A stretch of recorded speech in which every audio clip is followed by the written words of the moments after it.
What's up, everybody? Welcome to Podcast Now. I'm Alex, and in this video, I want to talk about Rise of the Ronin yet again. Back-to-back days of videos here, but I want to talk, I like doing these controversial topics. I think I'm good at it, and this game has some controversy. Now, honestly, I like these kind of topics because it applies, of course, to the game we're talking about, and we'll talk specifically what's going on with Rise of the Ronin, but this one specifically with graphics, right? Like how the game looks.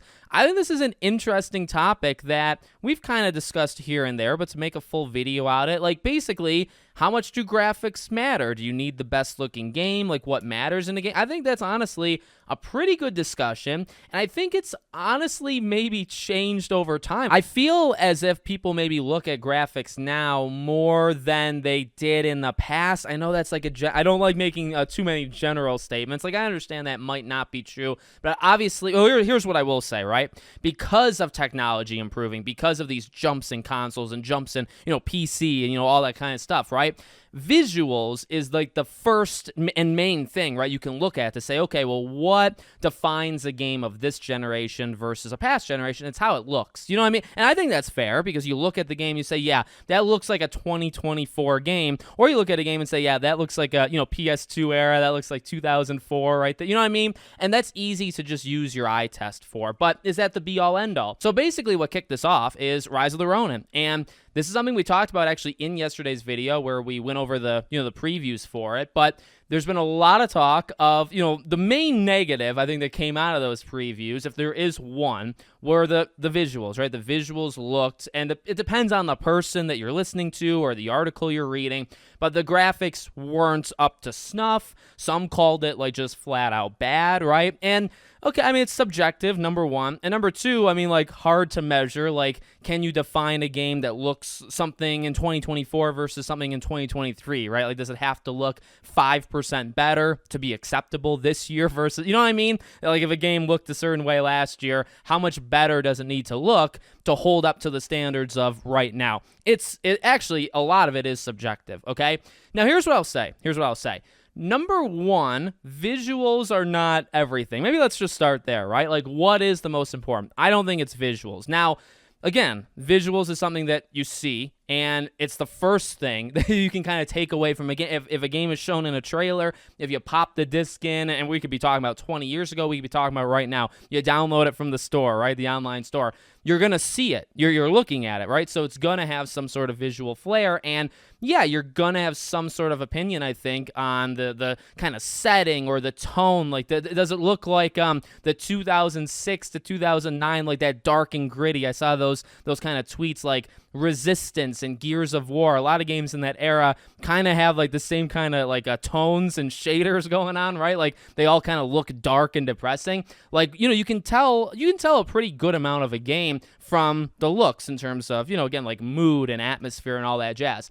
Is it the most important, though? No, I honestly don't think so. Now, for a long time, I would say story and characters, and I think story and characters will always stand out to me.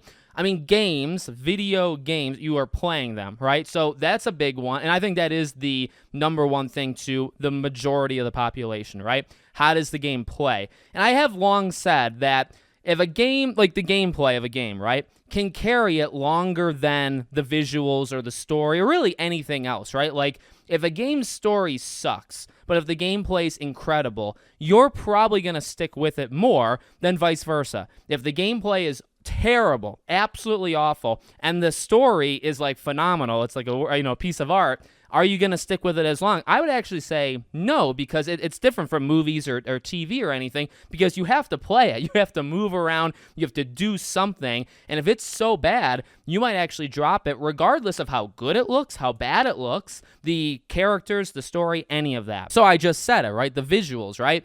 I think if a game plays really good, you can forgive the visuals more than the opposite way around, where if the game looks stunning, but there's nothing going on, again, I think that's actually a worse product. And Again, I don't know if that's the way with everybody. I think specifically like more modern generation, I feel like, again, because of technology's advancements and just how good games look, right? That's another thing.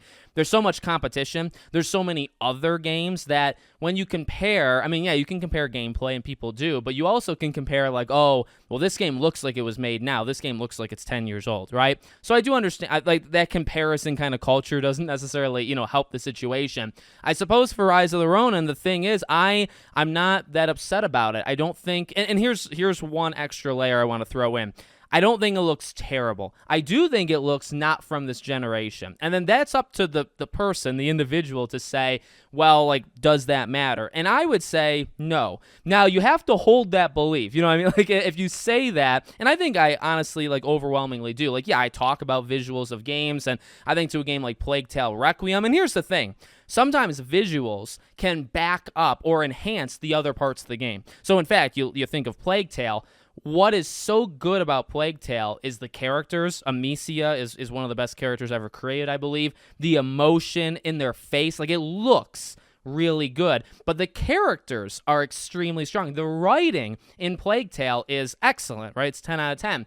If the visuals can't match, then yeah, that actually might hurt it overall. Because, you know what I mean? Because it's not going to hold up. You're going to try to do these higher emotions, and you're not going to have the visuals to back it up. When it comes to something like Rise of the Ronin, all it needs to do is be able to handle the gameplay. True, like, now again, like, it can't look garbage, but I don't think it looks garbage. Does it look like maybe a PS3 360 era game? Yeah, it kind of does, but what does it need to do? What does the game need to do to be good?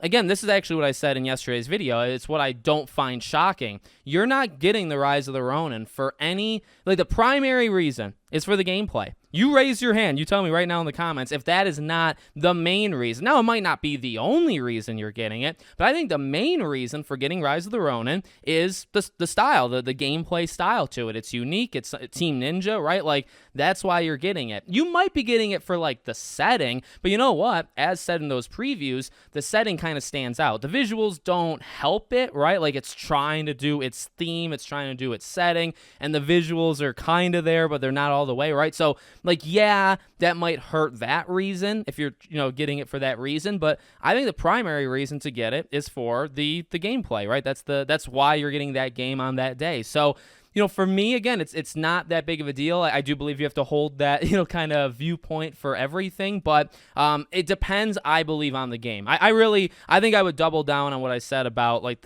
if the visuals have to back something up or enhance a core strength, then it's more important. But if it doesn't, then it's just about the importance, like what is important in that game. If gameplay is king and gameplay is supposed to be the most important, other things don't have to be as strong, and it could be fine. You know what I mean? Like, it won't. You can still maybe, like, do you want to dock like a point because that's fine. But, like, if the game still holds up because it's mainly about X thing and Y thing is the thing that people are complaining about. Well, what about X? Right? X is really good. And I guess to throw in one final part, I didn't talk about, like, timeless visuals. I mean, look, there are some, like, cel-shaded games, right? Like, I have an entire third channel where I look back at retro games. I played, like, Dragon Ball, Budokai 1, or I think about, like, the Sly Cooper games. Honestly, that's a good example. There's different games from Mario game. There's games from every single generation, right? Where the visual style is a certain way, where it's just factually going to hold up better over time, right? The more realistic you do, and I'm not saying about specifically Rise of the Ronin, I'm kind of going on a separate thing here. If it's so visually, realistic, eventually those things will get old, right? Like, those are the least time proof. The things that are not like that are actually, the most time proof. So just to throw it in there, again, it doesn't really apply to Rise of the Ronin because that one,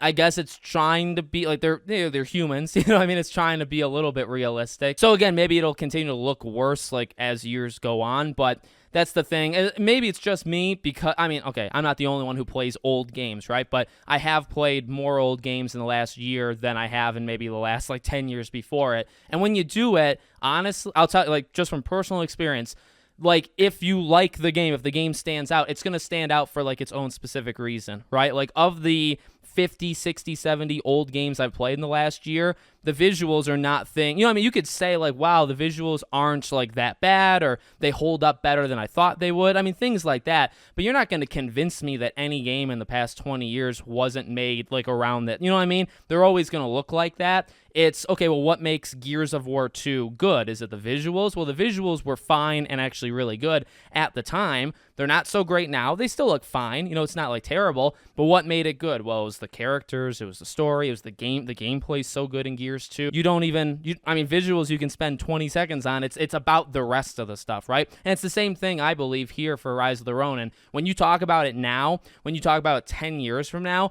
you'll throw in visuals and say, yeah, it was never really, like, it never stood out. It was never a top thing in 2024 when it released. And you could be saying this in 2034. It was never a big thing in 2024. But you know what? That's not why the game was anything special. It's not why people cared about the game. It was the gameplay. Let's talk about the gameplay. And that's what you're going to be doing, you know, in years to come. And I think it's like that for most games. You know, yes, there are some examples, but for most games. So let me know what you guys think in the comments. Make sure you're subscribed, bell icon turned on, and I hope to see you all on the next one.